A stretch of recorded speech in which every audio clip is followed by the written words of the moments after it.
So, publishing. Hey, are you visiting? You look. Hi, welcome. You're getting the publishing lecture. I'm sorry if you wanted to get the how to write books lecture, but. Okay, we just came, Jane brought us. Oh, okay. So, Jane, here, have a sour gummies. Thank you for bringing someone to class. Ooh, look, and it flew over that way. That was a really good one. All right, so. You're going to have to ask yourself a few questions regarding publishing, all right? The first one is, you probably nowadays want to consider self-publishing, and you want to consider what has become called traditional. And that's the person I told not to call me back, probably. Yeah. Oh, no, that's not even mine. Whose is that? We have the same ringtone, man. Default all the way. Traditional publishing and self-publishing. I have answered people's phones before in class saying, "Hi, this is Brandon. I'm answering, Jake's phone or whatever." The reason for this being that self-publishing has become increasingly viable as digital platforms have become more popular. Recently, my sales are looking at about 50-50 digital and print. It actually skews toward digital in the opening weeks, and then kind of evens out at about 50-50, maybe a tad more print, like 60-40 or something like that. But that's a pretty big deal. That's a major revolution. This is why Borders isn't here anymore. And this is why Barnes & Noble is probably closing half of their stores, they announced. We have a digital shift going on. Because of this, some things are happening.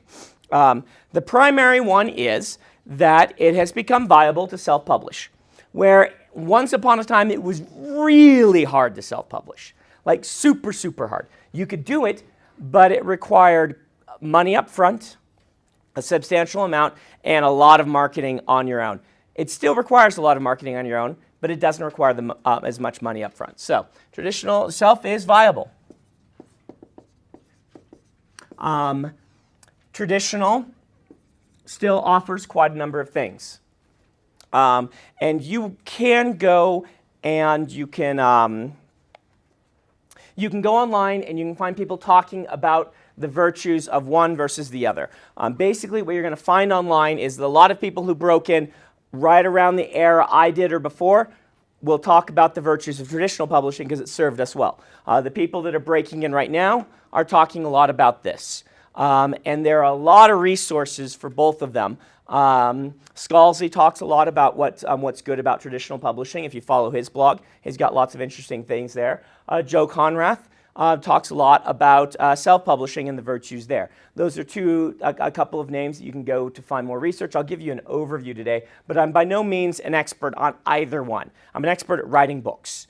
And the publishing I've tried to pick up along the way where I can, okay? Traditional publishing, what you're going to get is you're going to get an advance. First off, you should not be going with anyone who's saying that they are publishing a traditional publishing model unless they give you an advance. If they don't, then that's not a contract that you should sign. Period. All right?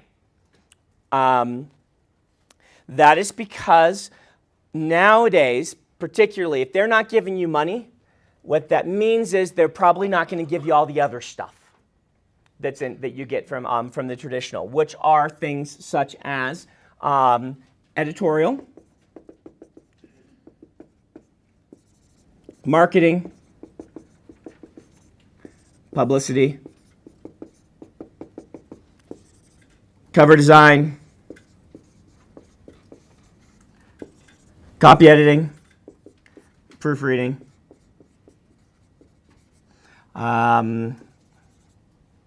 Let's see, I'm missing a few in here. Typesetting, not as big a deal as it used to be, but typesetting. Would going on tour fall into that category?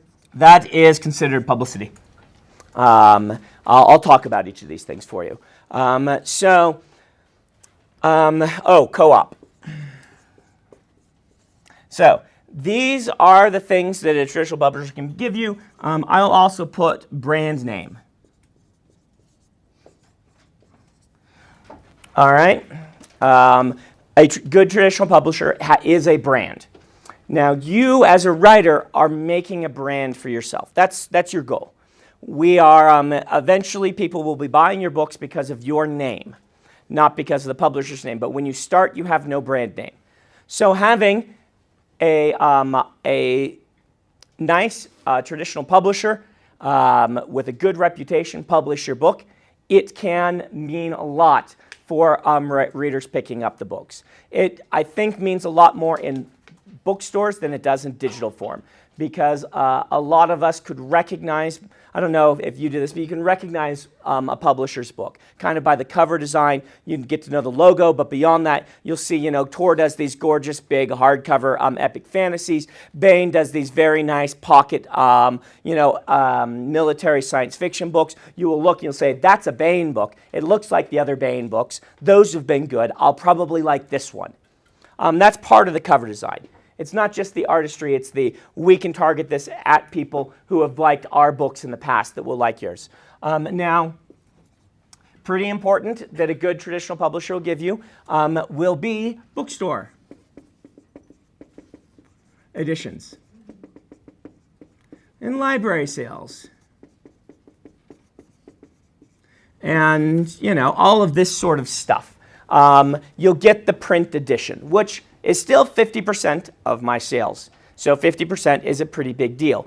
Now, there is a lot of talk these days about traditional publishers who are doing ebook only. Has anyone followed this lately? There's been a big kerfluffle about numerous publishers launching ebook only imprints and getting rid of the advance and the bookstore editions and things like that, because it's just going to be ebook only. And those have been wildly derided by the writing community as unfavorable contracts, because they're getting rid of too many of the things that a traditional publisher can offer. Because over here, I shouldn't put viable as one of its things. It is viable. You should just know that. We do have a serious number, like a legitimate number of people who are making a full-time living publishing ebooks on their own. So what do you get over here? Control. Control is a pretty important one, and it's why a lot of people want to do this. You will get to make sure the book looks exactly like you want. You have the final say in everything. The other big thing is you get 70% of cover. Well, of the price. It's not really cover anymore. 70% of the money. I'll just say that. You get 70%. Okay. Over here, you are usually getting. You are getting 10 to 15% on a hardcover, and 8 to really 6 to 10% on a paperback. Okay? And on an ebook, you're getting 25% of 70%. What is that? Math people. There's got to be some of you in here. There always is. 25% of 70%. 17.5? Okay.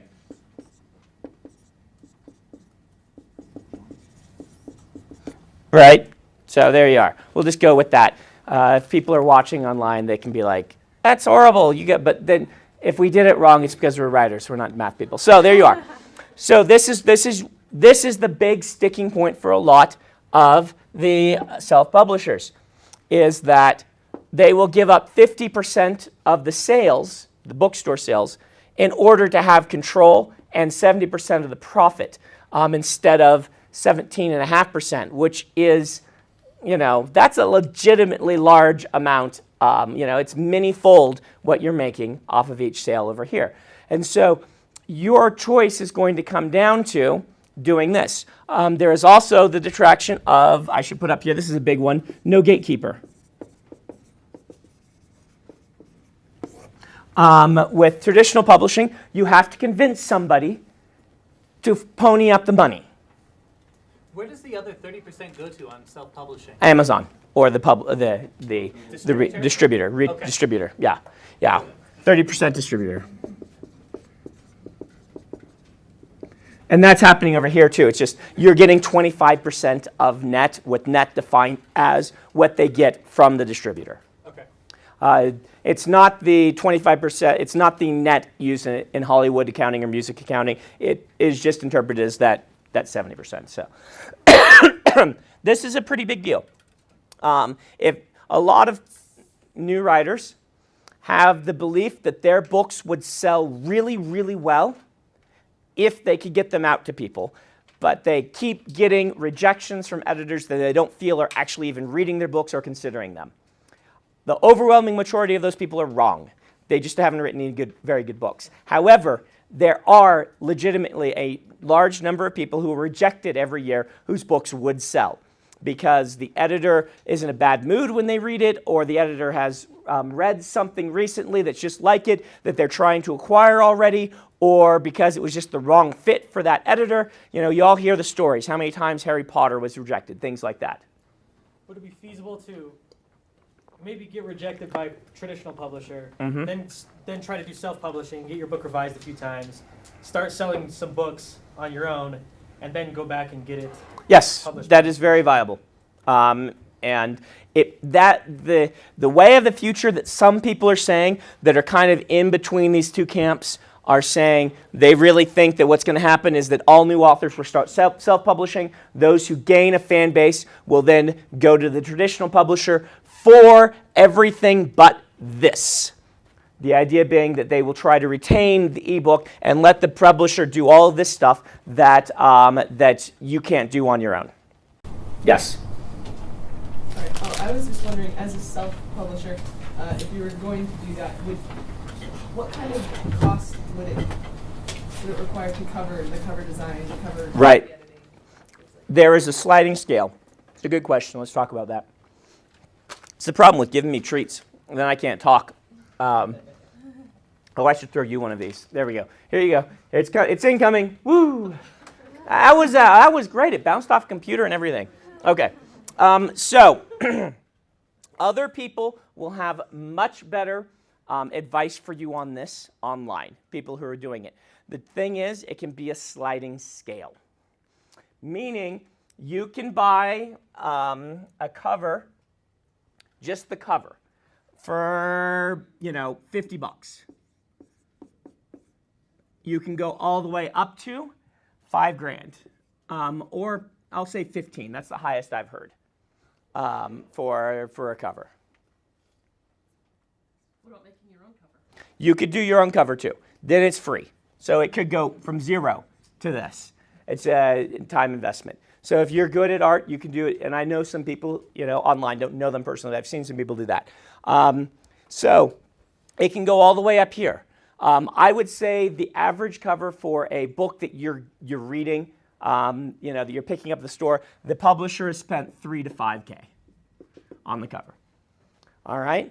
A lot of the ebook only people are cutting corners a lot here. The argument being that really all you're seeing online is a little thumbnail, and that you don't need to have an amazing, gorgeous cover like you do with a book on the bookstore shelves where it's there to be a movie poster for your book. And they've got some arguments that say, look, you're looking at a computer screen, you're seeing a little postage stamp thing like this. Really all you need is some little interesting design, a name, and a title, and that's it.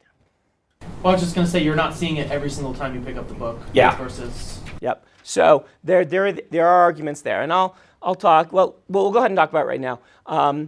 There's a website called DeviantArt. I don't know if you guys know about it. DeviantArt.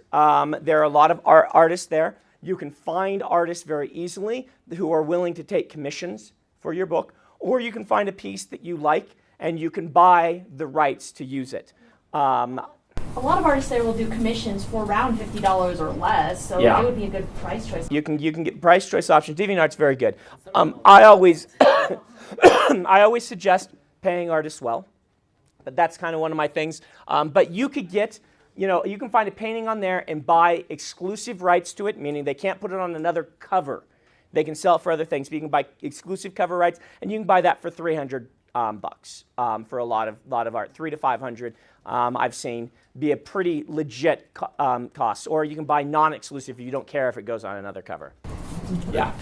Randomly just going with DeviantArt. Yeah. If you're to do that, contact the artist directly rather than trying to go through DeviantArt's. Oh yeah. Oh yeah. Because they will nickel and dime you and the artist both, and no one likes that. Yeah. Yeah. Just contact the artist directly and say, hey, I like your stuff. Can I buy rights to this thing to put on my ebook?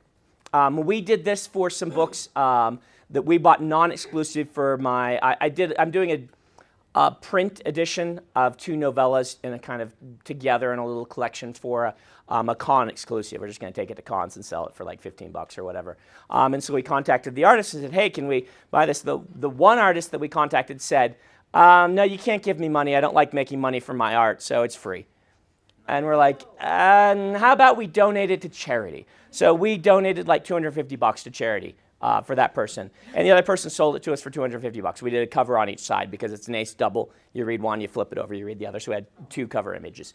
And so those were non-exclusive. We didn't care if they were exclusive or not, but I mean, that's very cheap.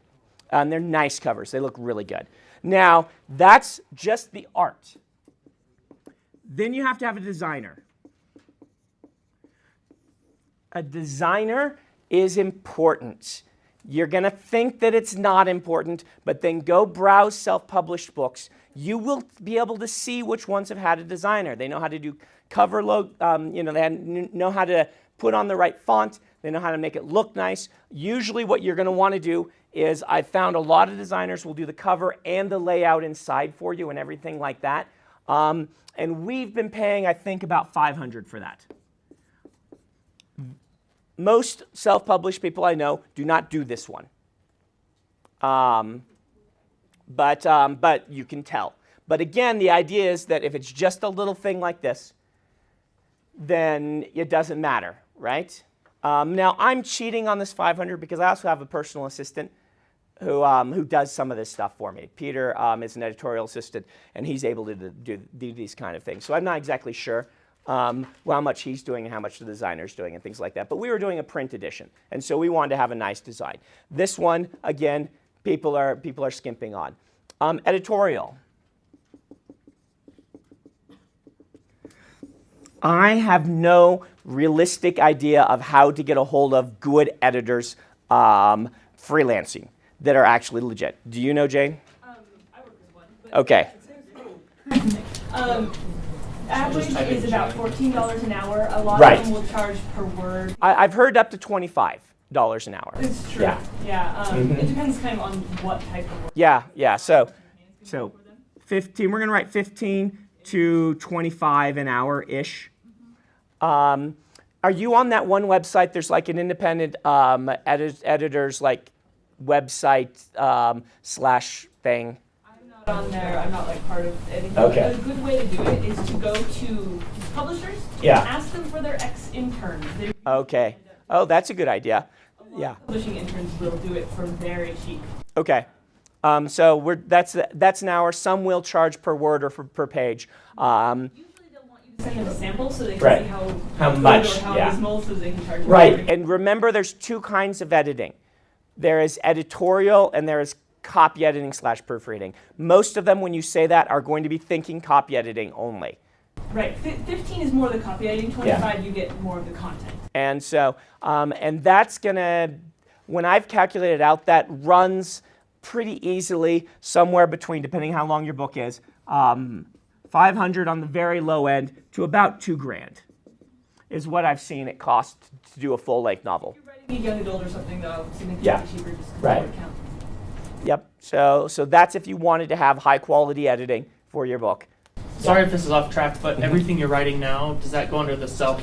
This is where I'm trying to this is what this costs if you want to do it yourself. Okay, so what you're doing now goes under the self. Yeah, it kind of goes under the self. We'll put a line here. Or more accurately, what you're getting. What you're getting for this. Now, yeah, what you're getting. Like, with an editor at a major publisher, they are very good.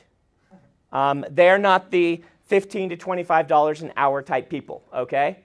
You're getting a lot of bang for your proverbial buck. Also, it goes through several pairs of Yes, eyes when I it work does. for a publisher. You know, they'll run it through 2 interns and 2 editors, and it's just Yeah, what has happened usually with me is you get, my editor will do 3 reads, then it'll go to a copy editor, and then it'll go to 2 proofreaders. So you're getting 5 edits. So you're doing this 5 times at a minimum of 2,000 apiece. So that's what you're getting from a publisher. This is the biggest expense, and it's where, you know, again, self-publishing, you can do it on your own. You can, the big self-publishers, I think, are paying this. The new ones are not. They're just not doing it because you don't necessarily have to. All right, so let's see. The advance is 0. Editorial, let's talk about marketing and publicity. So publicity is, at a publishing house, you will be assigned a publicist. When you're brand new, you don't get a lot of either of these things, okay? Just be aware. Unless your contract was for a lot, maybe we'll talk a little bit later about how to make your contract be for a lot, but if your contract wasn't for a lot, you'll get assigned a marketing person, a publicity person. You'll probably talk to them once or twice. If you're very much a go-getter, you can try and push on these things and make certain things happen, but let's talk about what happens under them. Publicity is getting the book to readers, okay? So a book tour is publicity. Going on the radio is publicity. Going to getting a newspaper is publicity. Having a publicist is basically, you know, promote the book to readers. Marketing is generally more to booksellers. A lot of the marketing thing, money, you know, is usually talking about going to the buyers and doing things with them, going and buying ad space, and anything that involves the bookseller is usually this. And anything that's trying to get you directly to the readers is generally this. Things that involve them and booksellers are this co-op, which is really marketing. And these two blur, and I've never honestly been able to figure out exactly what the difference is, okay? Just be aware of that. Like, they assign me a publicist and a marketing person, and I would think publicity would include buying ads on Facebook, but usually that's under marketing for whatever reason, because they have to go to somebody that they're spending money. Like, this is free stuff, and they spend money on it. Maybe that's how you can divide it in your head. Like, getting on the radio, you don't pay anyone to get on the radio. Getting a newspaper, you don't pay anybody. Book tours, you don't pay, you don't pay to go into the bookstore, but you pay to have an advertisement on Facebook. You pay to have an advertisement on people's things. So ads, co-op. Co-op is where they go to the bookseller or Amazon and say, hey, if you put this in the front of your bookstore, we'll give you an extra quarter whenever a book is sold. Or to Amazon, hey, put this on the front page and we'll give you X amount of money for a week's space on there, or we'll give you, an extra 5% off the book if you're willing to put it here. Usually there are more people wanting co-op space than there are spots for it. And so usually this is really hard for self-published people to get, because they'll have things where it's like Amazon has told Random House that they can have this many slots for this price for over this year, and they'll pitch which books go in those slots and things like that. Or Barnes & Noble's like, all right, we will take this book and put it up front because you're really pitching it to us, and we've only done 2 tour books recently, so we can have another one. Anyway, there's all this. This is a lot of kind of backdoor talking between booksellers and the marketing people and things like that. So you won't get a ton of that starting out. Depending on how big your advance is, which is how much they're willing to put into your book, you will get more. I did get, with my very first book, a little bit of co-op space, not much. and I got a 2-city book tour that I had to drive myself there and drive back, but they at least arranged them for me. Okay, so that was basically what I got. Any radio, newspaper, things like that I didn't get. I did go to Mountains and Plains. This was for Elantris? Yeah. So they have what we call sales reps in publishing. The sales reps are people who go to all the little bookstores out there and convince them to take the books and stock them, right? And then the independent booksellers have their big kind of fairs regionally, and BEA is the big national one. You've probably heard of Book Expo America. And so the sales reps meet at things like this, and so I got sent to Mountains and Plains, which is the one for my region, to meet a lot of the independent booksellers and things like that. And that I thought was a really nice thing. But that's only the indies. That doesn't count Barnes & Noble or Amazon or Costco or anything like that. All right? So those 3 things I got a little bit of starting off as a new writer. So cover design we've talked about, copy proofread, typesetting. What is still a very big deal for a print book. For an ebook, it's not as big a deal. So there you go. There's kind of what it would cost to do on your own. So for your first book, were there any extra efforts you made to increase your own publicity? Yeah, well, we can talk about that. But I want to kind of stick on this for a little bit. Bring that question up if I don't get to it in the end. You didn't actually explain what typesetting is, and maybe I'm the only idiot that doesn't know. No, that's typesetting's where you lay out everything on the page, make sure it looks nice, and make sure that there's not like big gaps between words because of the justification, and that you don't end up with like one little line on the bottom of a page that's or on the top of the next page that's the end of a chapter and a big just aesthetic things like that. It's not as big a deal in e-readers because they dynamically change. How is that different from designing? The design is, does anyone have a copy of one of my books here or someone's book or anything like that? I think I do. Like little pictures and Yeah. like design into that. So here, just give me that one. Let's see what we got. So, I don't know if that one will to republish. oh, this is like one of these old republished. Yeah, okay. So, new book. Okay, Way of Kings. Pass that up. Designer decides font, right? All of this sort of stuff. They will decide how that's going to look. And you see we have something behind we've got a graphic there. They will come up with how this all looks. They will do, just making everything look pretty. When you do breaks between people, you will have usually, you've got the drop cap or you'll have the little wingding in the middle and stuff. That's all design. Also, they'll do a lot with the density of the text and the paperweight. Yeah. Things like that. And sometimes you get like funky edges on the edge. Yeah, the funky edges. Those are out of style now. They used to be much more popular. Beginning of chapter stuff. Like Pictures at the beginning of chapter heads and things like that. Generally, I have taken control of my own interior art because I want to be in control of that, and so I have commissioned all of my interior art and paid for it myself because I basically have the personal belief that anything between the covers I'm going to do, and I'll let the publisher do everything outside the covers. Granted, they'll do all the interior design still too, but I do all the art. So I bought the art for Way of Kings and things like that. So yeah. Just generally, how much creative control do you have with typesetting, cover design, cover art, interior art? No, none. The main reason for that being that they know that authors are terrible at this. All of this sort of thing, the purpose of it is, in the publisher's eyes, a cover is a poster to advertise the book. It is not a depiction of what's in the book. Okay? It is a poster to advertise the book. If it gets across the feeling, the correct feeling, and gets people to pick up the book that would enjoy that book, they have succeeded. It doesn't matter if it's 100% accurate. Just like in a movie poster or a trailer, you often have scenes that aren't in the movie on the poster or in the trailer and things like that because they're trying to evoke a certain feel to get you to go to the movie and things like that. What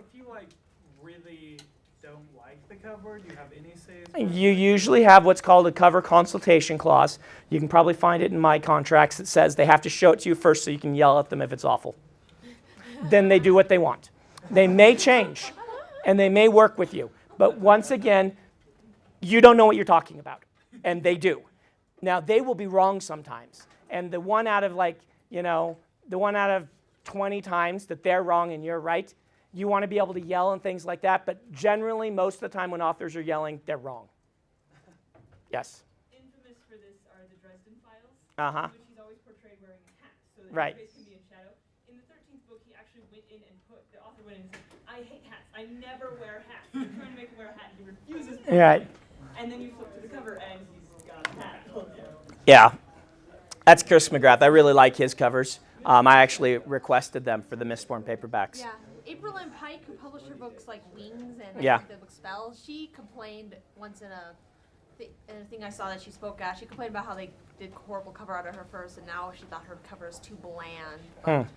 Authors will always complain about covers. That's the thing. And that's part of why you're getting drowned out, is because 9 out of 10 or 19 out of 20 of the authors that are complaining are just flat out wrong. And so the art department has gotten very good at saying, oh, we'll try to fix that, and then ignoring you.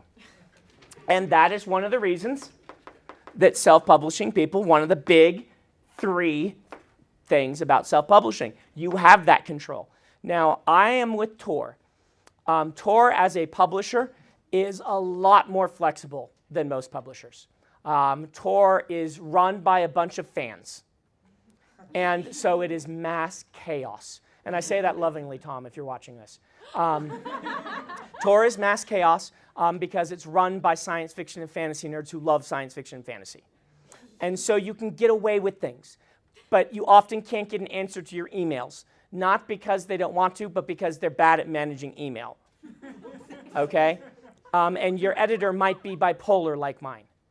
My editor could not work really at any other publishers because 6 months of the year, you can't get a hold of him. The other 6 months of the year, he's fantastic. That's something that could happen at Tor that doesn't happen other places. And so because of that, I was able to call Tor early on and say, I'd like to do a book tour. Set up a book tour for me. And then I got those 2 dates that I had to drive to, and they were both in California, and they were a week apart. I'm like, you couldn't have done this like Friday, Saturday. So the next year I got smart, and I don't think any other publisher would let me do this. But Tor, I called them up and said, why don't you give me a budget, and I'll do it. And they're like, great, we don't have to do it. And they gave me a $1,000 budget. I'm like, all right, stay at the Motel 6, drive myself. Here are the bookstores that I want. Will you call them and ask them to have me? And I ended up with a 12-city book tour up the West Coast that I drove and did for $1,000. What I did on that tour that I really think made a difference, and this is getting back to your question over here, I asked for a box of paperbacks. This was in a Launchers paperback that I was doing the second one because the first one was the 2-city. Mistborn was out in hardcover. Launchers was in paperback. I asked for a box. They just sent me one. For publicity, that's nothing. They'll send you a box. And I went to every bookstore in San Diego and LA, and a lot of them in San Francisco, and then everyone that I could find in Portland and everyone I could find in Seattle. And I went in with a copy of my book, and I asked if they had a science fiction person or fantasy reader on staff, and I gave them the book and asked them if they would read it. And I did that, usually was doing about between 12 and 20 bookstores a day, and then signing at night. That was one thing I thought helped. I don't know in this new world if that's as viable as it once was, but I did that tour myself, and I got the budget from the publisher, and I just did it. And I actually came out at like $1,150, and then they just went ahead and paid all of that because they were surprised I actually did it for that price. I went with Dave Farland, and he got $1,000 too, and so we shared hotel rooms, so that was half the price. So it's like $40 night rooms that we're splitting or whatever, or something like that. So it was really cheap. And I did that I did tours like that for 3 years, every year. And every year they upped the budget. And then the last year they sent me to the East Coast too. Rented me a car and had me drive it. And then the year after that, the sales were such that it was kind of ridiculous to having me do that. So I went on an actual tour, which is you fly into a city and a media escort or a driver picks you up and drives you around to things and then puts you on a plane the next day and things like that. Yeah. So you're going to have to decide this, right? What's that? What are you pointing at? Don't talk about my advances. There's a reason don't talk about the advances. You can talk about the tiny ones. Those are not very big advances. Those are moderate advances. I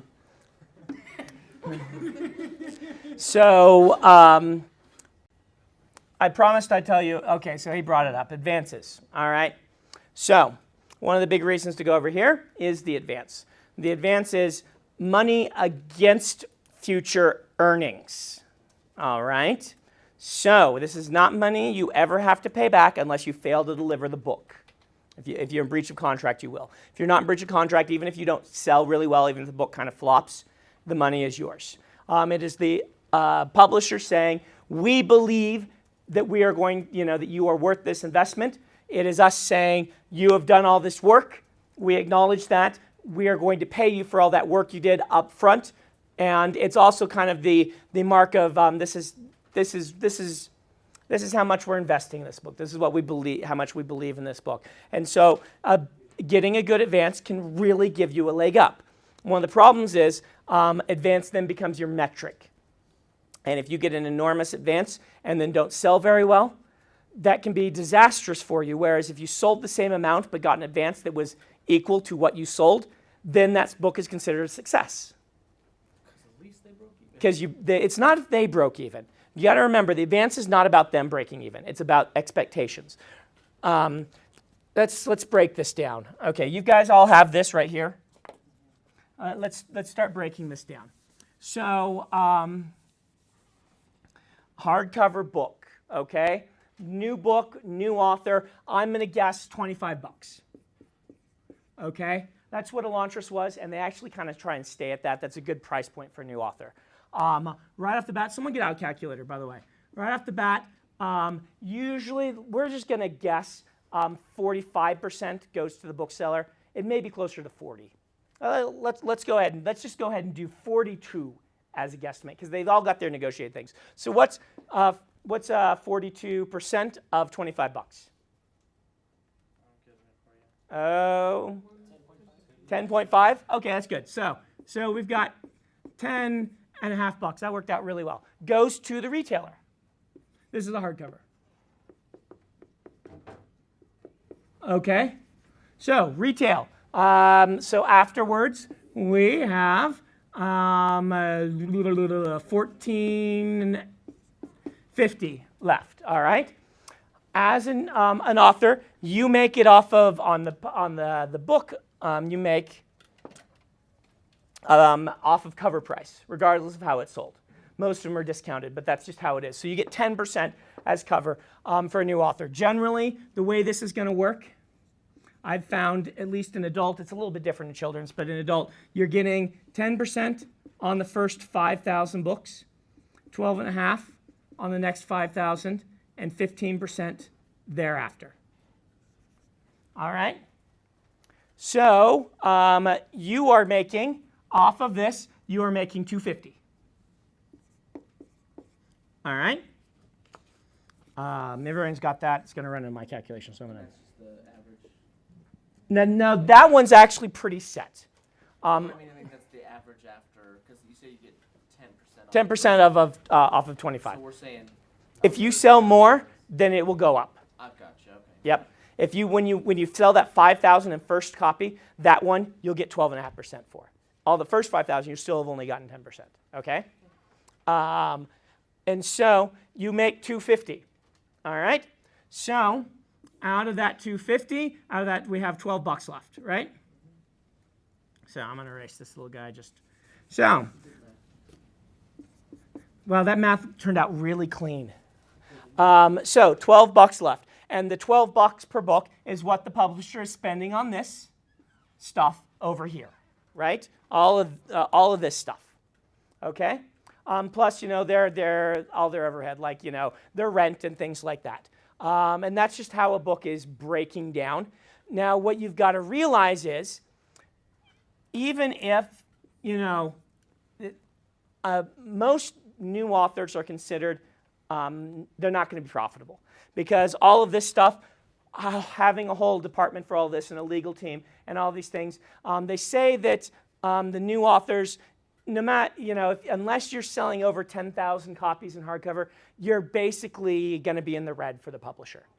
It's about that 10,000 copies that they start actually making money off of you. And really, it's not very much. It's when you start really becoming a bestseller that you pay for everything. Authors like myself, of which there are a handful at Tor, probably pay 70 to 80% of its costs.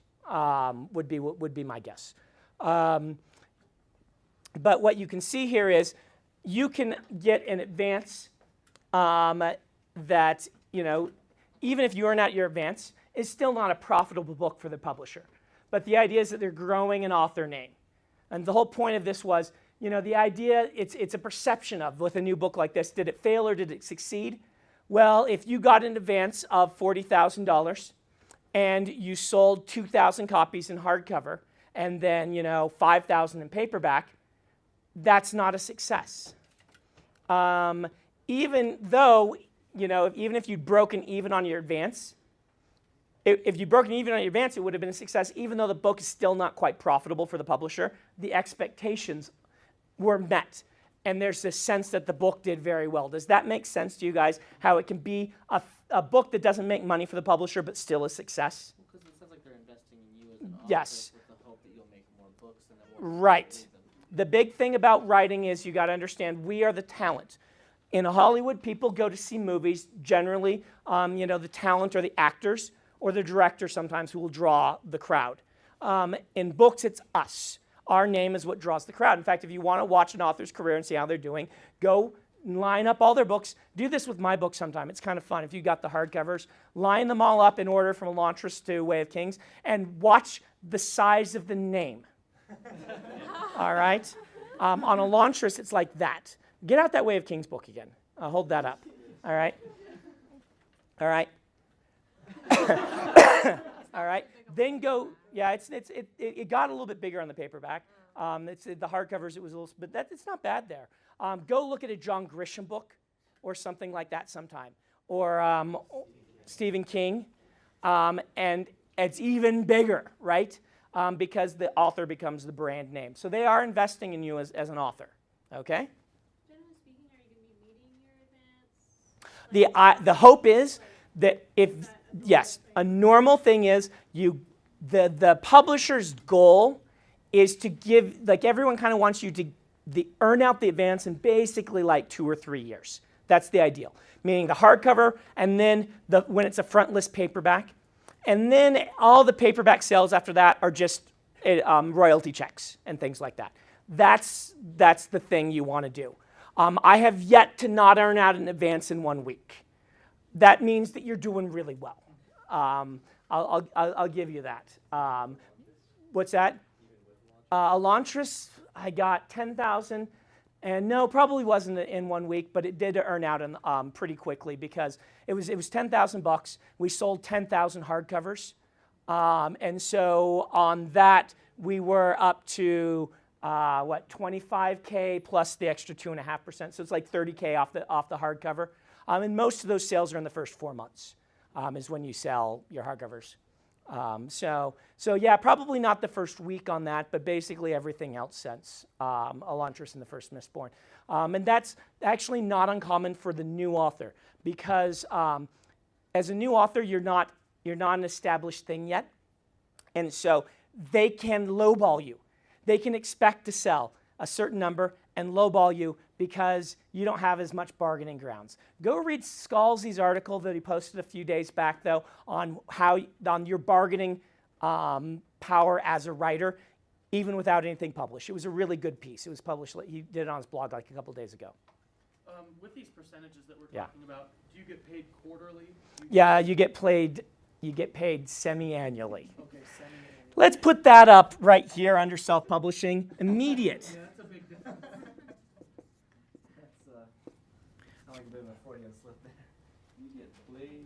Immediate payment. You get paid like every month or like every couple weeks or something over here, which is pretty cool. And the other thing is that publishers do is they'll do something called a reserve against returns. Books are returnable. Do you know what this means? You can read them and take them back. No, you shouldn't be doing that. You shouldn't be. Yeah. Returnable means that if the bookstore orders 10 copies and they sell 2, they can send the other 8 back for refunding credit to the publisher. Okay? This was started during the Great Depression in order to get bookstores to take a chance on new writers because they weren't willing to. And it has been grandfathered in ever since. And so the thing about that is you send out all these books. They don't usually get returned until after 4 or 5 months. And so let's say you publish in October. Your first royalty statement you get then for October through January 1st. It comes to you in about April. And in that royalty statement it says, we shipped out 10,000 hardcovers. You are owed $30,000, but we're keeping that all in case they all come back. Right? Because they all could come back. And the next time it comes around, they're like, all right, we got this many back. These many are still out there, and we've got confirmed sales from the book scan reports of this many. We're paying you 10,000 of that, and 10,000 vanished because you got returns. We're keeping the other 10,000 just in case every other book comes back. And then you argue with them and say, no, every other book's not going to come back. And they're like, all right, fine, here's a little extra or something. It sometimes can be an argument of getting your reserve against returns, things like that. So that's another little thing that's in there that makes this, that is a cool thing about the self-publishing. In connection with the advancement, you're basically drawing on funds that you haven't yet made, right? Yeah, let's make that absolutely clear. If you got a 10K advance, then each copy of this is earning up toward that, and you don't get any royalties till you've earned that back. Okay? It's called an advance for that reason. You have to earn it back to see anything more. You don't have to pay it back if you flop, but you do have to, you don't see any royalties. So in this case, until you get into that, if you sell 1,000 books at $250, you're at $2,000. You're not going to make it. You got to get to like that 5,000 mark in hardcover before you would start making back on that. And we haven't done paperbacks yet. Paperbacks, it depends on your genre, how big a deal paperbacks are. Epic fantasy tends to be hardcover driven, but military science fiction tends to be paperback driven. And so they'll do a big blitz with a lot of paperbacks. And on that, you're getting a much smaller percentage.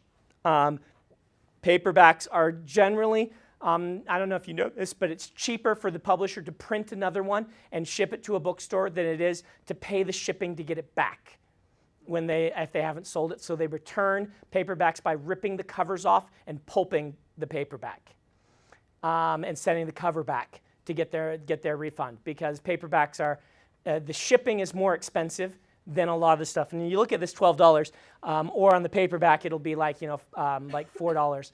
It costs like a buck to ship these things. Paperback, it costs like 50 cents to ship it, and it costs about 50 cents to print one. And so, getting it shipped back, it's going to be beat up. You may not be able to send it back anyway. It's just cheaper to print another one and send it. You're horrified. I'm sorry.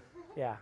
So my family went to a used bookstore once, and they had a whole shelf of books without covers. Yep. What does that mean? That means that they were stripped and stolen. In fact, a lot of paperbacks you'll see on the front saying, the front page, don't buy this if it is coverless. It means that they sent it back for a refund and then probably gave it, they're like offloaded it. It may not be that store. Does that make sense? Like an employee probably at a Barnes & Noble took all those and went and sold them for like 10 cents a piece to the used bookstore or something like that. So an employee stole those books. Okay. Probably. Would be my guess. So yeah. All right. So you're going to have a decision to make. While we're on advances, Yeah. if I may. So is there really much of a problem of getting a small advance if in the end, Here, I'm gonna the give you book one of is these. successful? No, you will make the same amount of money, You just don't get it up front. but you don't get upfront, and you don't get this sort of vote of confidence, which is why a lot of people suggest push for big advances because of the vote of confidence. Then they're invested. And even $10,000 is a decent enough mark of investment from the publisher that, the average advance, they say, Toby Buckle did a survey, and I think the average advance was $6,500 for a new author breaking in. So you say push for a higher advance. Is there some Yep, kind of technique? there is a technique. The technique is to have a book that goes hot. This is very hard to do without an agent. One of the things that agents are very good at doing, we'll probably talk agents in depth on another day, okay? So hold your questions about agents, because I want to kind of go over contracts and publishing today, and then we'll talk about agents on another week. But what an agent can do, the agent's job is to go and know all the publishers, know all the editors, be frequently having, like meetings or lunches or things with them, know them by name, know what they're publishing, and be able to go to them with a book and say, this book is awesome, it's super hot, you all should look at it, we're going to hold an auction on it, and the highest bidder is going to earn it. This is what we did on Steelheart. We took it out and we went to, we went to 12 publishers, and we got like 8 of them bidding on it, and 4 ended up in the bid at the end. And finally, we chose one of those at the end of the day. And that drives the bid. The bidding for a book drives it higher. Of course, you always have the possibility that if you do that, you'll send it to them, and nobody will think it's any good, and nobody will bid on it, and then it'll become a pariah, right? That nobody wants to pick up, because this is the book that had a failed auction that flopped. So that's why when you rely on your agents.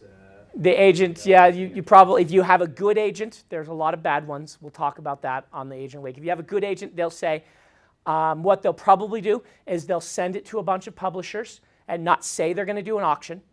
And then if 2 or 3 of those get back and are interested, then the agent will play them off of each other and kind of have an informal auction where they're like, Harper is offering this much on it, and our client is really interested in being with them. You've got to come back with something if you want this book to really, get them excited and start these things going, and then it can actually turn into a full auction.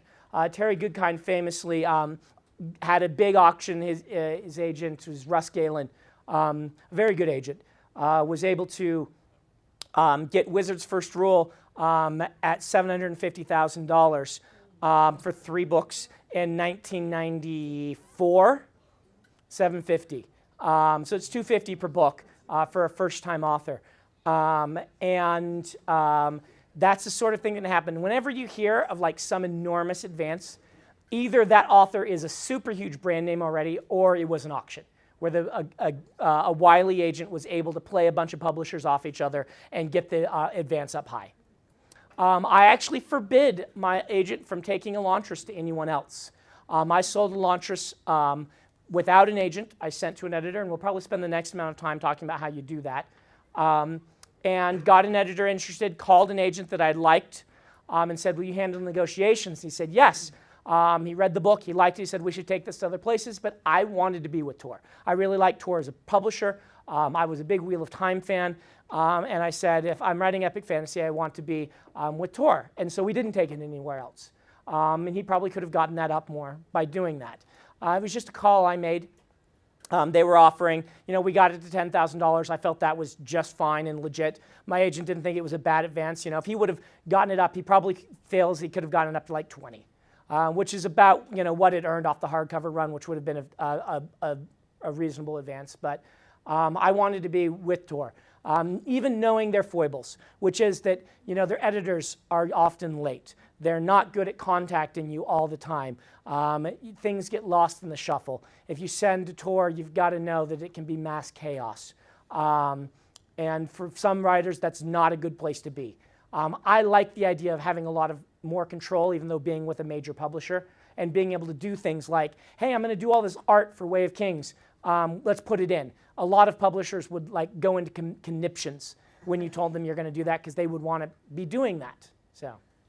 With successive works, are you contractually or otherwise obligated to remain with Tor? Good question. They usually most contracts will have what we call a right of first refusal, which means that you have to show the book to them first, and then they have an option to, they'll make an offer on it.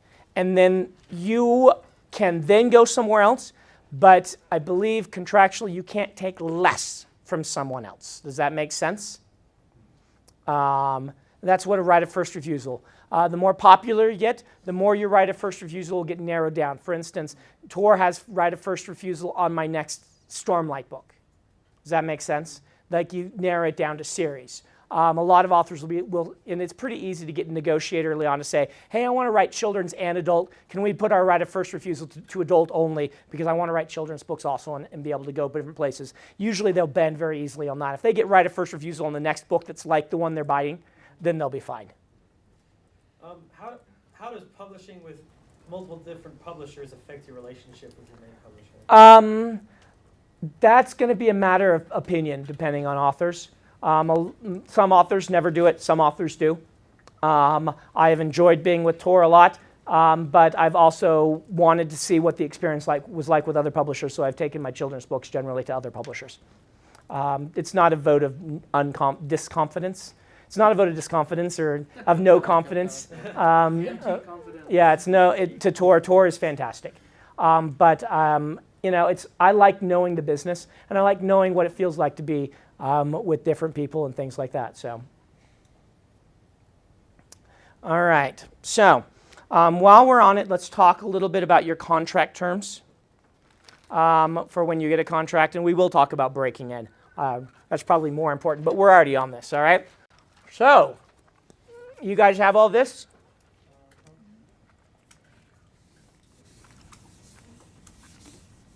All right. So, if you're looking at these contracts, there's going to be a few things in them. Opening, it'll usually talk about this is the work that we're dealing with, its title, and who's writing it. Right? It's just going to define things. So definitions. Oftentimes next is the advance. And the advance talks about, has a breakdown of when you get paid this advance. Often it is some percent, often 50, on signing, and then 50 on turn-in. But this can be split into turn-in and acceptance, I should say. This could also sometimes, in some contracts, that's instead publication of hardcover. And sometimes this is split to three ways: to turn-in acceptance, publication of hardcover, and publication of paperback. If you look at the Way of Kings contract, the Way of King contract. By the way, is there people in the back still haven't gotten a contract, right, or have you? Yep, you've all seen them. Okay, good. Afterwards, you look at the Way of Kings contract. I think there's like 5 or 6 breakpoints in there. And if you go look at my first one, there's 2. Signing and turn-in. But when the money gets much bigger, you get into these negotiations where like, well, we'll give you this amount then and this amount then to try and defray the fact that you're getting this big, huge chunk of money, right? So your advance is just a breakdown in the normal stuff about the advance, which is if you fail to turn in the book and in a reasonable book, then you have to pay the advance back. If you do, then you don't have to pay the advance back. It's an advance against royalties that you'll earn. So that's the sort of the advance clauses. Next in line is probably royalties. And the royalty breakdown is going to be, usually you're going to have a hardcover breakdown. Even if they're not planning to do one, they'll often put it in there just in case they decide for future books, because usually a contract's going to be for a couple of books. In fact, you should push for your contract to be for at least 2 books, because that shows more of a sign of faith in you. 2 to 3 is ideal. Don't go beyond 2 to 3, because if you really take off, you want to then be renegotiating your terms by then. Okay? So you'll have your hardcover percentages. I have found that this one in sci-fi fantasy adult is is really hard to negotiate. They basically have this 5,000, 5,000 breakpoint with 10, 12 and a half, 15 as just the standard. Nobody really gets anything different, and you just leave it alone. In children's, however, it's more negotiable because the paperback is their big model. Children's, remember, being 18 and younger, so YA and things like that. I found they're harder to negotiate on the paperbacks and easier to negotiate on the hardcovers. Okay, paperback. I can't remember what it is in there, but I think if you look at mine, it's like 6% on the first 75,000 paperbacks, and then like 8% thereafter, skipping 7% for whatever reason. And then like later on, we negotiated it to just a flat 8%. There's some wiggle room in here in adult and in children's. Like I said, they seem to be less willing to wiggle here and more willing to wiggle here. But like my breakpoints and my adult ones for them are like 10%, and then, or like even like 8%, and then like 50,000 copies later, it goes to 10%, because this is not as big a deal to them. They're trying to lure you with better paperback, and they're trying to lure. Anyway, it's weird. But there'll be some measure of percentages here. Usually there's a trade paperback that is 10% of cover. All right? What's trade paperback? Oversized paperback. So paperback is pocket. We call it mass market or pocket edition. And then trade paperback is the larger one. Yeah. Is that for like all the works that you're doing that, like, or just the first book? No, that's for everything in the contract. So whatever's covered by it. Okay? So there's going to be your royalties there. And then ebook is 25% for everybody of net. Net being defined as what I told you before. So this one is a mark of a lot of contention right now. A lot of authors think that's too low. I think that's too low. And I think the biggest argument for self-publishing is this one personally. I've found that the control is not as big a deal because the publishers have good people doing good things in their jobs for a reason. It may be more of a deal to you. And again, I've been with Tor, which has a lot more flexibility. Tor came to me on my very first cover and said, here's 3 artists we're considering. Do you prefer one of them? Which is pretty awesome for a new author. And I got to say, I like Stefan Martiner a lot. His art is fantastic, and they went and they chose him. And later on, I've been able to say, hey, I know you work with this artist and I really like them. Could you maybe get them? And they'd say, yeah, sure, we can try them. We think that's a good match, things like that. Is this a good time to ask about the art, or should I ask later? What about the art? Does the artist, like, are they familiar with your work at all? Do they read a summary? It depends on the artist. Okay. Some read a summary, some like to read the whole book. It depends on the time frame. Usually they will ask you for some cover concepts that you'll send to the art director, and they'll look at those, decide which ones work, and give those to the illustrator with some sections from the book. My mother's an illustrator. It really depends on the type of book and contract that you have signed. Really, the younger you go, the more the illustrator will be there in your work, right, to replicate exactly what it is that's going on. But as you move up higher, then it's more. They really do have more artistic license to play around with it and just make it look cool. Makes sense. All right. So, ebook, 25% of net. Keep an eye on that. We're hoping that one will budge. Okay. Next in there, somewhere in there is, I'm not even going to try and spell this, indemnity. Yeah, indemnity with a dem in it. This is a scary paragraph that just says, basically, I promise that I will write this book, that I won't plagiarize it, and if I do, it's my fault and not the publisher's. Okay, we're just going down contract clauses. This one says indemnity, in case you were wondering. All right, now there are sublicenses. Sublicenses are films, subsidiary rights is what we call this, foreign editions, audiobook editions, all of these things. You should basically Any contract you get all of these struck out and keep them all. Okay? It's fairly standard for an author who has an agent to get them all struck out. It's fairly standard for an author who isn't paying attention to end up with them all in there.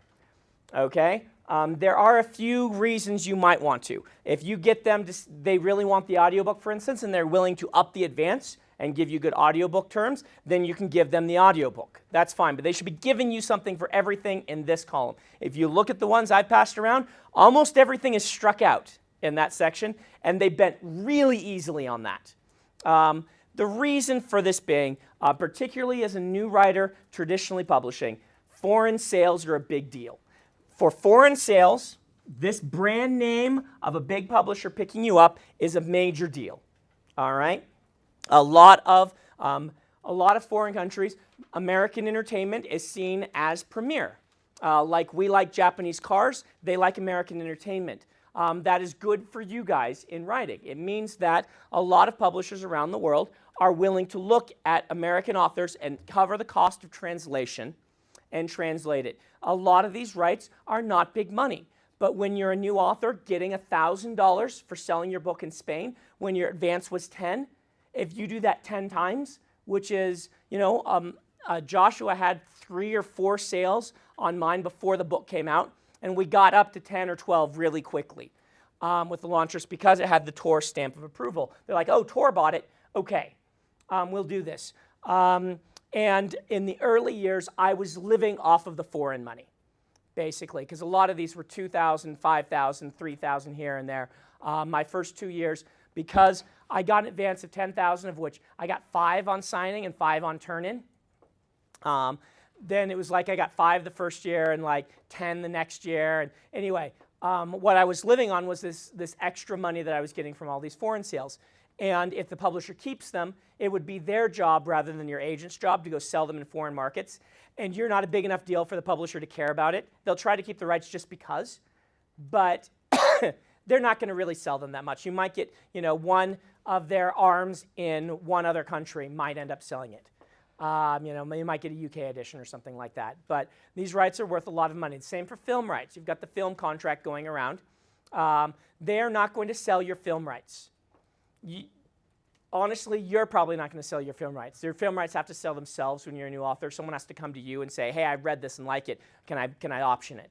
And for me, the first time I started to be able to sell things by going and saying, here's this new thing I have. It's coming out.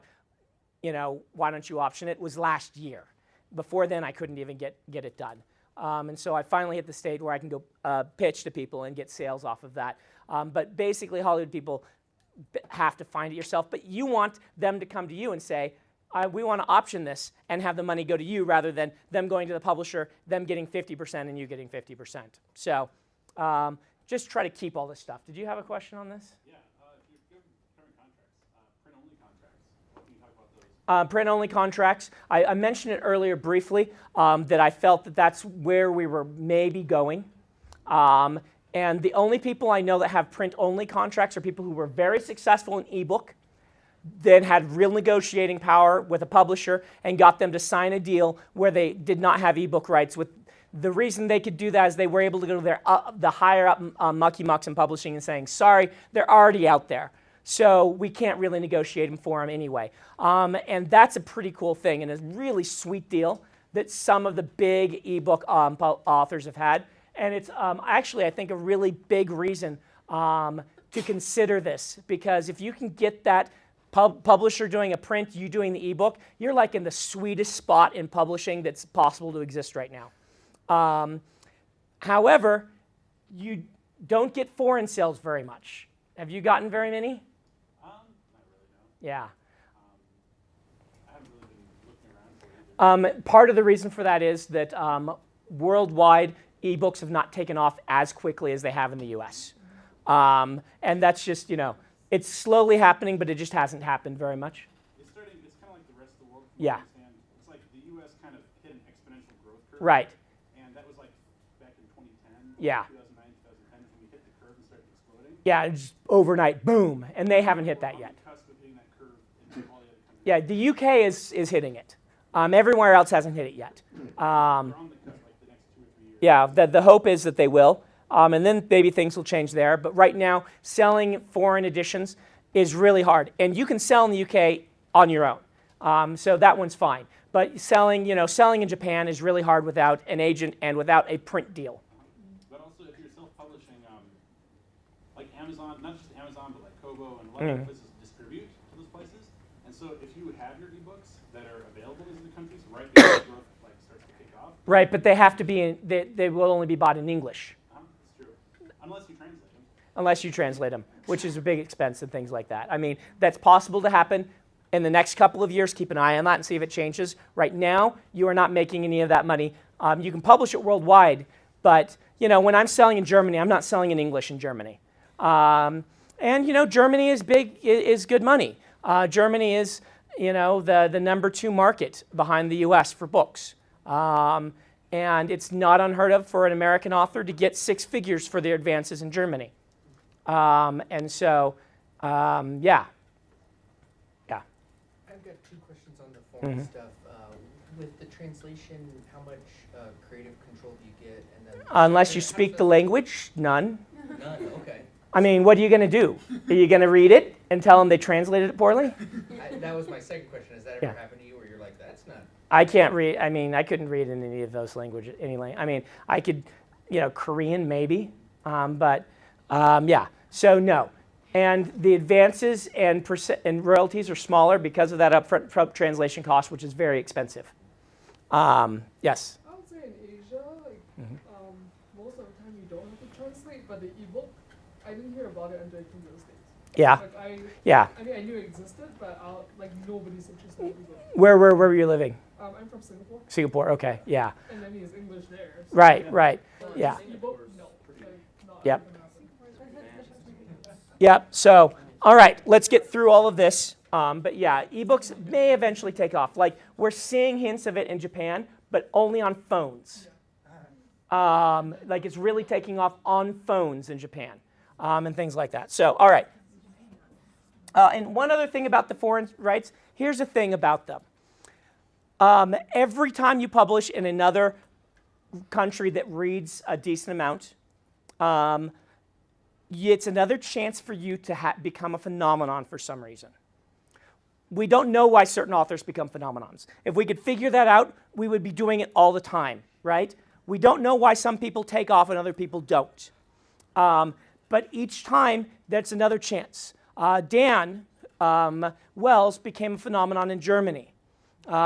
His advance in America was like 8,000, his advance in the UK was like 11, and his advance in Germany was 90. The German publishers loved it, they bid on it, and he sold really well, even with that book came out of the gate, and boom. I took off in Taiwan. I took off in Taiwan with, they published it mainstream, not fantasy, for whatever reason, and it took off with the teenage girl crowd reading The Hunger Games, and just became enormous sales in Taiwan. You have chances to do this with your foreign sales, that you'll just take off in a country for reasons that you can't explain. And most authors have a few places where they're just way above the curve with the rest of their sales. So your agent is taking care of all the foreign. My agent is taking care of the foreign sales. We'll talk about agents later, but your job is to keep the sub-rights. If you ever do sell this, you got to keep these sub-rights.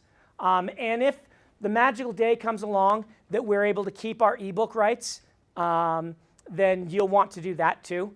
Or, we're hoping that some of these doors are going to get beaten down, that they'll have to start offering a higher percentage in order to keep the ebooks and things like this. We'll see. I really think that the 25% of net is way too small. Especially since they're really not having to do a whole lot. They are. That's the thing you've got to keep in mind. They are doing everything here except this and the printing, which is about $3 per book. They're doing all the same stuff. The printing, they offshore. Okay? They're not doing the printing. So this is the only one of these costs that doesn't exist to them when they're doing the ebook.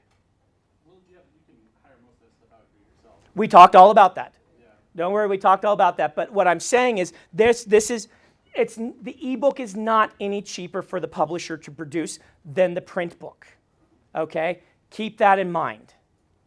That's something the public doesn't understand and may never understand. And we just will have to deal with that. But your editorial doesn't get any cheaper. You know, your art maybe can get cheaper if you're doing only the thumbnails, but that's if it's ebook only, which it's probably not going to be if you're going traditional. You shouldn't be doing generally ebook only. But it doesn't cost any more after they do all the work for the print copy, does it? Because all they really do is make the file available? Right. It doesn't require, but it doesn't, I mean, yes, you get rid of warehousing, shipping, and printing, which is awesome. Yes, but when they're printing more, they've already taken care of it anyway. Does that make sense? Like when they order another 10,000 copies, they push a button, and then 10,000 more come. Does that make sense? Like you've got to keep it in mind that yes, warehousing, shipping, and printing are legitimate costs, but all the stuff that you're getting from the publisher, this is not, you know, I don't think this is an easy choice. I think Joe's actually right that the best, if I were you guys right now, and I would be trying to write enough that you can be trying to market 1 or 2 books traditionally and then doing 1 or 2 a year on your own. That's what I would be trying to do. I would try and get the books that are in a series that are shorter over here, and I would do exactly what he said. I would price the first one at free or cheap, and then have the other ones be $2.99 or something like that. Over here, I would go with the longer book. If you have an epic fantasy series, I do it here. If you have an adventure fantasy series, I do it over here. And I would be trying both things because why not? Why not, you know, if you take off here, that's going to be awesome for you. If you get this, that can be awesome for you too. And it doesn't, you know, mean you can't do this anymore with the series that you started over here. So because things are still in flux quite a bit, I would that's what I would do. The distinction would be, number one, if one of these things is a big deal to you, do only this. If having control is the thing you want, then do only this. If you write 1 book every 2 years, it's a big, thick, epic fantasy like Way of Kings, this is going to be a better shot for you in most cases, would be my guess. That could change tomorrow. All right? If Barnes & Noble folds, things change completely. Okay? So, were you going to say something? Okay. All right. Let's just get the few other things under here that we've got. It should have a reversion of rights. Reversion of rights is when you get the rights back if they stop publishing the book. This is pretty important. You don't want to give them the book for the life of copyright. If it says, you know, for life of copyright, that's bad, unless there is a reversion clause. In the old days, these were easy. You just said, if you sell fewer than this number of copies in a quarter or in a year, then I get the books back, and we're done. The problem is ebooks sell, like they can keep the long tail going. Like publishing at a certain threshold, like if you're selling 100 books a year, warehousing the rest of the books gets so expensive that you just want to let the book go out of print. If you're selling 100 ebooks a year, then why should the publisher let go? It's just free money. They've already done everything. But 100 ebooks a year is not enough for you to be doing this, to be giving them all of these rights. And so your reversion needs to be a good reversion clause. It should, I don't know what they're doing right now these days. It probably should be tied to print copies, sales of print copies, or something like that. But keep it in mind. Like, you know, the reason this is different, I don't think I explained this really well. The reason this is different is because, you know, if your reversion right is 100 copies, again, they're going to just have to let it drop beneath 100 because they're going to have to let it drop to 0. Where ebook, they don't have to let that, okay? So anyway, reversion. I think I got everything. Let me see one of these contracts. That's the deal memo, isn't it? Yeah. Where's this the deal memo? No, this is the, okay, so. Audio editions. This is a deal memo too. Okay, give me the big one. Deal memos are just where you're like, oh, by the way, this contract that we want to sign, we have this other stuff that we need to add into it. So yeah, this is the one to look at. It has a deal memo stapled to the top. Warranty and indemnity, advance, which is just crazy on this one. Look at all those breakpoints, right? Royalties and when you get paid, subsidiary rights. Look, all much stuff is crossed out.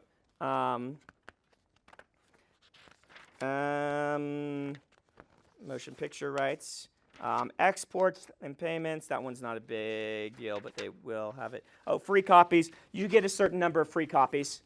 So, yeah.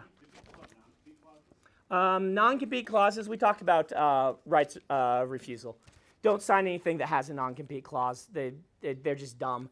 Don't sign anything that says, we get your next book, period. Only sign something that has a right of first refusal. I've heard that in a lot of newer contracts, they have clauses that basically make it impossible for you to self-publish anything if you publish through them. Yeah, they do. I've heard rumors of that. I haven't seen any of them, but yeah. If you're with a good agent, which honestly, if you're going traditionally, you really want to have someone looking at these, at least have an entertainment lawyer look at it. They should spot those things. The agents all have boilerplates. The thing is, if something comes to Joshua's, the first time a new contract comes out, the publisher will be like, here's our new boilerplate contract. This is what everyone's going to get. Each agency then spends about a year renegotiating their contracts for their clients to a new boilerplate, that all of those things get thrown out.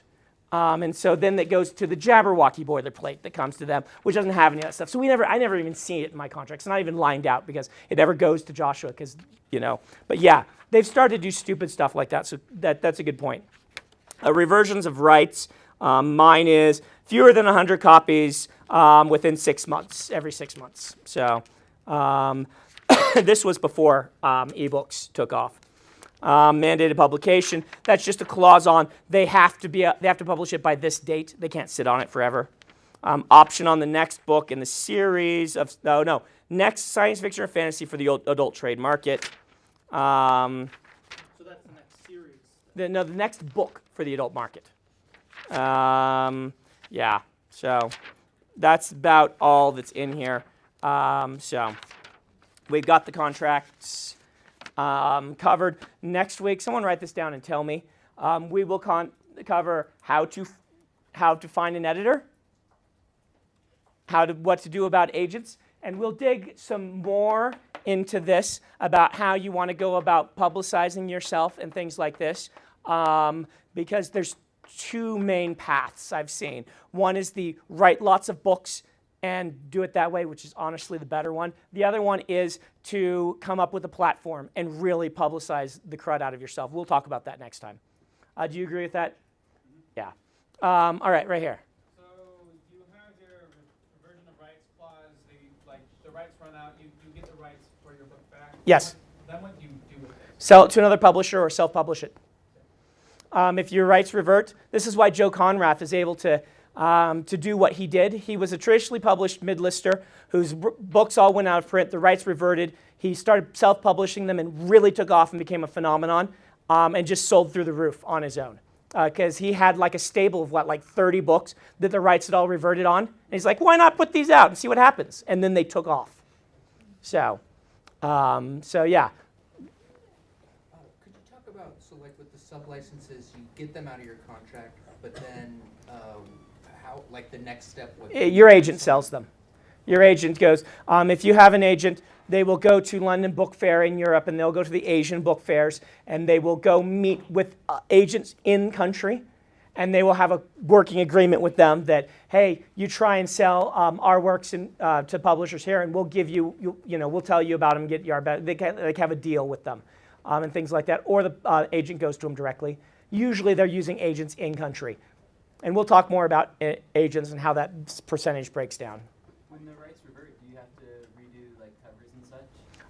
Usually, yes. You don't own that art, so you would have to do it. But if you're smart, which I would suggest that you be, you will get a PDF of your book before it goes to print, so that you have the final edition with all punctuation changes and proofreading things done, so that if eventually that happens, you've got a master copy right there, and you can just use that. You don't get the design, you don't get any of that, but you've got all the text. So make sure you get your text if you do that. There was another question over here somewhere. Oh, I was actually talking with the film aspect of the right. sub-licenses. Okay, we'll talk about film deals next week. Put that on my list of things to talk about next week. We'll go over film clauses. Now, how can you make sure you get a PDF like the master copy? Is it something You ask for it. Is it really that easy to ask for, though? No, because you have to find the right person to ask, but you just push for it. You can get it in your contract if you really want. Okay. I've just asked for it, and they're like, oh, yeah, because you need to have it. You want to have the final copy in case you get asked questions by fans and things. You've got a final copy. And if you don't have one, then there will be pirated copies on the internet, and you can just take one of those. Right? With a DRM strip. All right. Okay, let's break for writing groups thing. Hey, how you doing? Hey, you came on the publishing day. I guess I did, yeah. Joe knows a lot about self-publishing. He's been doing it. How's it been going? It's been pretty good. Yeah. Getting to the point where I have to worry a little bit about self-employment and their taxes. Okay, that's a good place to be. Yeah. Little by little. He took the class a few years ago. He has decided to go this route right here. Have you been listening long? Here, no, I just arrived like 5 minutes ago. So why don't you go ahead and give them the pitch? I've kind of given a bit of the pitch. We haven't talked about it a lot. Tell them why you decided to self-publish rather than going with traditional publishing. Why did I self-publish? Well, there's the camera. You can tell him to cut this part out if you do not want to be on the camera. No, it's totally fine. Well, I started self-publishing in 2011, and well, like everyone on the board, control is a big thing. I was reading a lot of blogs, a lot of author blogs by really successful mid-list authors, like Dana Wesley Smith, Kristen Catherine Rush. We've got a few best-selling titles, but they're mostly mid-listers, and they were saying that, you know, in the traditional world, it's a really good place if you're a bestseller, but if you're not, you can't really expect to get a lot of attention, to get a lot of, to really make a living at it. And my goal from the beginning has been to make a living telling stories that I love. And so I figured, you know, I want to write, I'm a writer, and I'm not so much into it for like awards or prestige and stuff, but I want to be able to turn this into a living so that I can support myself off of it. And just the way the numbers play out and other stuff, self-publishing kind of worked. And also, self-publishing is really good if you have, the truth is self-publishing and traditional publishing are really completely different paradigms. And if you can jump between the two, then you're kind of in the best position. For example, one thing I should be doing more is writing more short stories and selling those traditionally. Because self-publishing, if you do it right, you can stand to make a lot more and support yourself a lot better with self-publishing. Particularly on those low amounts of sales. Yeah. 1,000, what is it called? The 1,000 true fans. 1,000 true fans, yeah. Yeah, and the theory behind that is if you have 1,000 true fans who basically, you know, you have their emails and you can contact them every time you have something out, and you can reliably, like, they will, you know, they're going to buy your book when it comes out. They like, love your stuff. They talk about it with all their friends. Those guys are going to be selling your books kind of just by word of mouth. And the way the margins are, like, if you have a book for $2.99, I mean, it's going to be a lot easier to sell, or even just $5, like $4.99. Most of my full-length novels are actually at $5.99, and like you make about $3.40 off of those every time you get a sale, generally. And so, like, so if you can sell 10,000 of those, or even just 1,000. I mean, and if you can sell like 1,000 and release like 2 of them a year, you don't have people restricting you on like what you can and can't publish. People telling you have to rewrite this, or telling you like that you like restricting how much your output is. I mean, in a novel, really, it's 50 to 100,000 words. If you write like 2,000 words a week, and you get to the point like where you're actually producing pretty good material, and you don't have to like constantly rewrite it all the time, like you can actually put out a lot of stuff really quickly. And self-publishing is really good if you like being able to do everything yourself.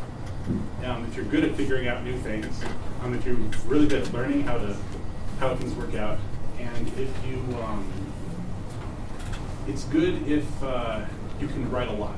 If you've got just one book, or like 2 books, or it takes you like 5 years to write a book, then you're kind of, self-publishing it's going to be really hard to turn it into a living. But if you can write like 2 or 3 books a year and self-publish them, or better yet, if you can write like maybe like a novella length work, like maybe every month, then write it in a series and release that, like once a month, and like put that at a very low price.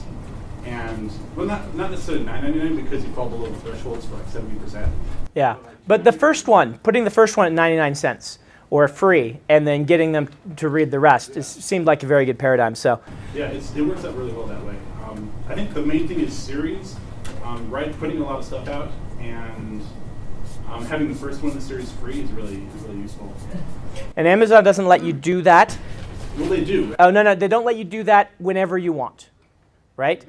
You get like a certain free period for promotion these days, right? Well, it depends how you do it. There's two ways to go free on Amazon. The first way is you sign up for KDP Select, which basically means you promise to make your book exclusive, like this particular book, exclusive on Amazon for 90 days. And then in exchange, they will let you set your book free for 5 of those days, anytime they want. The problem is, like, you have to be exclusively on Amazon, and the problem is if your book doesn't sell on Amazon, you're kind of out of luck. Yeah. Whereas otherwise you can sell on, there's like a whole bunch of other retailers you can sell on. Amazon is kind of the big, they have more than 50% of the ebook market right now. Mine are at 84%. Amazon. Yeah.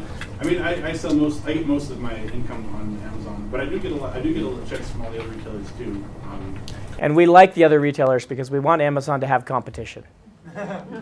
Competition is good for us. Well, the traditional market's not giving them any competition, so. Yeah. Well. So. But the other way to do it is to make your book free on another site, and Amazon will price match maybe. And you can't really tell when they're going to price match or how long it's going to be price matched for. There are kind of glitches in it. Sometimes it'll be matched for like 2 months and it'll come back. But if you want to have one title that's permanently free, you can just distribute it through Smashwords or through like Smashwords or like Kobo. Mm-hmm. If you go publishing direct through Kobo, you can set the price to free on there, and then Amazon will usually price match that, and then it's just free. So there's a lot more to talk about here, and we're probably going to have to put a bunch of this off till next week. But let's have you guys fire off a few more questions, either for me, for Joe, and. I'm looking at your Warbreaker contract right Yeah. now, and it has like a word count in there. Is that standard? That's fairly standard to say. It's expected to be this word count. It is not required. It's very negotiable. Oh yeah, we need to finish this. Yeah.